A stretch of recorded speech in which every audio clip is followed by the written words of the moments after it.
They say they look left and right, but what they really do is go like this, without turning their head and looking properly, which is particularly important for a young child, because they have no peripheral vision at that age.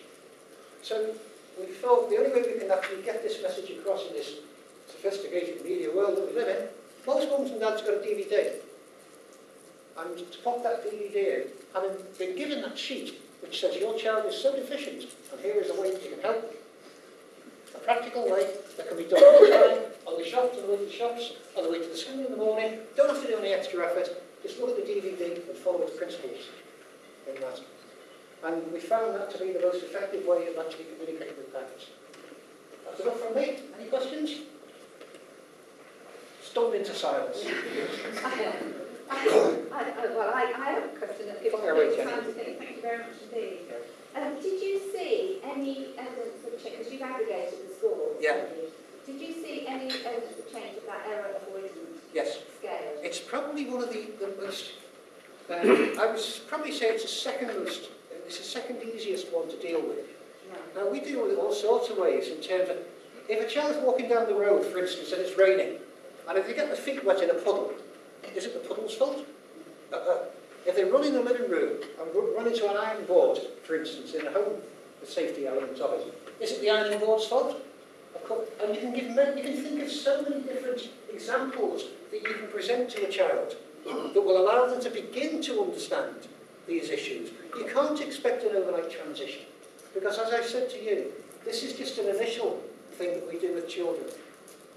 For 1,000 of those 1,500 children, I don't have the resource to do all 1,500, but in my most deprived areas, for 1,000 of the 1,500 children, we go on to do pedestrian training in several phases, which builds upon this thing and concentrates and focuses on that particular element of it. And it's easy, it's not easy to, I mean, nothing's easy in life, but the bottom line is, it's possible to actually develop children's understanding of that issue. And it's really interesting, if you listen to our language, it's not just naughty table. We say to children, don't we, be careful with those scissors, they will cut you. Yeah, exactly. And actually, be careful with those scissors, you will cut yourself. Well, there's 1,000 examples that you can probably think of that will give the same effect. But it's really interesting to hear you say that you can shift that, because there has been a kind of deficit model, I think, of children at that age. People have said, don't teach them to cross the road because they're not capable, because of this problem about damage avoidance, error avoidance. But actually what we see is that it is capable of something, they can change that learning. So Jenny, in an ideal world, there's no way a 5-year-old child would be exposed to a road. In an ideal world, we don't live in an ideal world. And the bottom line is, there's an awful lot of evidence to suggest that children who are cosseted from road use, actually what happens when they get to 9, 10, 11 years of age, when they do not want the mum and dad to give them a lift to school anymore, it's not cool anymore.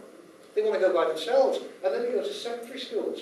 And we find in our more affluent areas that what that tends to happen is children from there are now learning the lessons that a 5-year-old child learned, but they go on much longer and complex journeys.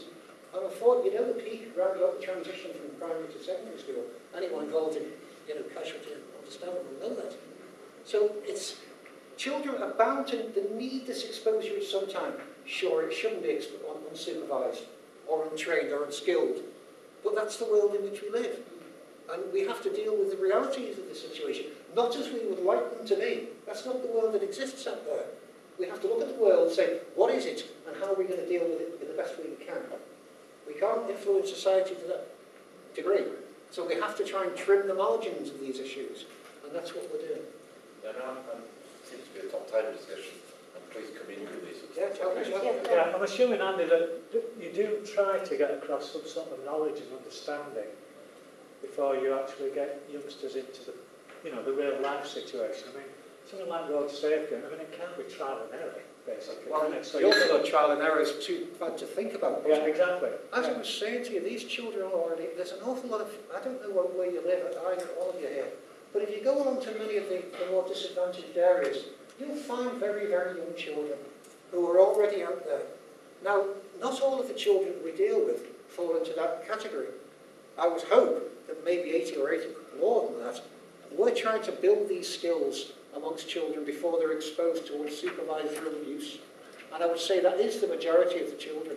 But we do have a significant number of children who are still playing outside, not crossing the road, not necessarily crossing the road, but they're playing outside, they're running in and out of cars, playing hide and seek, they're chasing a ball across the road, they're distracted by the ice cream van, by the dog that runs out, by any number of features that children naturally in their play activities, certainly in our area, there's an issue with setting off parks and spaces, for housing developments, and I'm sure we're not alone in that. So that the areas that I once might have played in as a child may not exist for children. They play directly outside the streets, many of which are on-street parking and quite busy roads, often masked by lines and lines of cars that you can't, until you're 10 or 11, you can't see over the top of these things. So your world is very, very different when you're down here. All you see it is a wall of things, but it's a playground.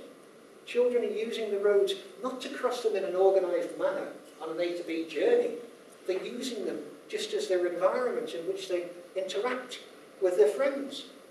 And that's how most children are injured. They're not injured on the way to and from school, although that does happen largely between 3 o'clock and 4:15 in the afternoon with some children, usually older children.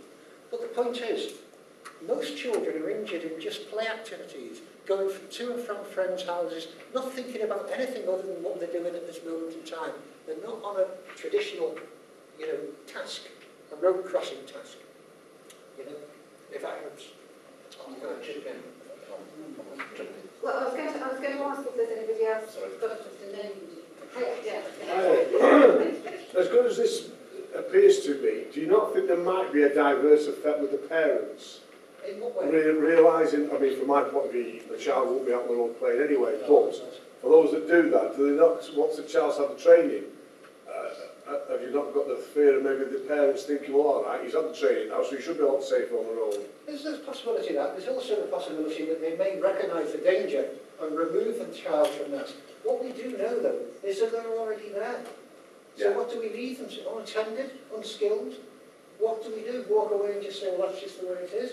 We can't do that.